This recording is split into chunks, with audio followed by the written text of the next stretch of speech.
जब भी आप ब्रज में भ्रमण करने के लिए आओगे तो कान्हा जी की लीलाओं का ही आनंद लोगे, क्योंकि कान्हा की लीलाएं तो अनंत हैं। कहते हैं ना, हरि रूप अनंत हरि कथा अनंता। लेकिन जब भी आप भांडीर वन में प्रवेश करोगे, कवि शास्त्रों का अध्ययन करोगे या किसी के मुखार विंद से श्रवण करोगे तो ज्ञात होगा कि भांडीर वन में एकमात्र लीला नहीं है, यहाँ पे हमारी 14 लीलाओं का उल्लेख है। प्रथम लीला श्री जी के विवाह की मानी जाती है, लेकिन सबसे बड़ा ग्रंथ श्रीमद् भागवत जी को माना जाता है। आपने उसका अध्ययन श्रवण किया हो तो राधा रानी का नाम उसमें आता है नहीं आता? श्रीमद् भागवत में नहीं आता। नहीं आता, बिल्कुल नहीं आता, क्योंकि सुखदेव जी राधा रानी को परम गुरु मानते थे। जब राधा रानी का नाम ही श्रीमद् भागवत जी में नहीं दिया तो विवाह का उल्लेख कैसे हो सकता है? लेकिन श्रीमद् भागवत जी को छोड़ के 12 ग्रंथ ऐसे हैं जो हमारी लाडली जी के विवाह का उल्लेख करते हैं। लेकिन जिस भांडीर वट के नीचे आप खड़े हो, इसका श्रीमद् भागवत जी के 10वें स्कंद के 18वें अध्याय में 22वां श्लोक कि बृहंतो बाहि मानस्य 4 यंत्रस्य गोदनम भांडीरकम नाम बटम जम्बू कृष्णम प्रोग्राम, यानी वृक्ष द्वापर युग में बहुत विशाल था, 4 योजनों में फैला हुआ था। इसकी जो सीमा थी वो 15 किलोमीटर में थी, तो इसको पंचकोशीय वृक्ष के नाम से भी जानते थे। कान्हा जी इन्हीं के शाखाओं पर चढ़ के यमुना मैया को आर पार किया करते थे।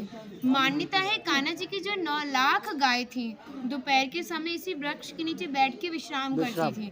तो माता जो भी माखन मिर्ची रोटी इत्यादि प्रसादम में रख देती थी, सभी ग्वाल एकत्रित होकर दोपहर का भोजन करते थे। और भांडीर वन में सबसे बड़ा विशेष फल इसी प्रसादी का बताया गया है, क्योंकि आप कभी किसी विवाह में जाते हैं तो बिना अन्न प्रसादी के नहीं आते। आप तो लाडली जी के विवाह स्थली आए हो।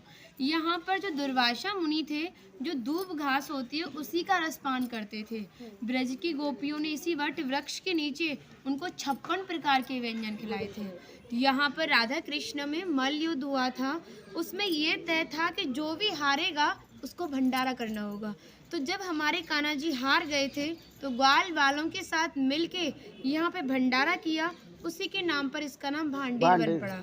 यहाँ पर ब्राह्मण पत्नियों ने भी कान्हा जी को भोजन प्रसादी खिलाई है, और ठाकुर जी ने ब्रजवासियों से ये टुकड़े मांग के पाए थे, तभी नाम दिया था इसका मधुकरी। मांग के पाना मतलब मधुकरी। तभी शास्त्रों में ब्रजवासियों को अपना हृदय बताया और कहा कि जब तक ब्रजवासी की कृपा नहीं होगी, ठाकुर जी की कृपा बहुत दूर की बात है। यानी सर्वप्रथम ब्रजवासी की कृपा होना बहुत ज़रूरी है, जब ही हमारे ठाकुर जी हमारे ऊपर कृपा करते हैं। हमारी राधा रानी ने स्कंद पुराण में इस स्थान के बारे में ये कहा था कि जो भी गुप्त वृंदावन आएगा वो मोक्ष को प्राप्त होगा। यानी भांडीर वन को ही उन्होंने गुप्त वृंदावन कह के संबोधित किया। तो कान्हा बोले, तुम इतनी बड़ी बात को कह रही हो, लोग पाप करेंगे और सीधे दौड़े भांडीर वन चले जाएंगे, क्योंकि आपने तो मोक्ष धाम ही भांडीर वन को कह दिया। तब हमारी लाडली जी ने कहा, नहीं कान्हा, मैं जिस पर विशेष कृपा करूंगी, जिसके प्रति मेरी भक्ति भाव दोनों सच्चे हैं और भक्त मेरी शादी में उपस्थित है। यानी आज से 5,500 वर्ष पूर्व आप इस स्थान पर थे।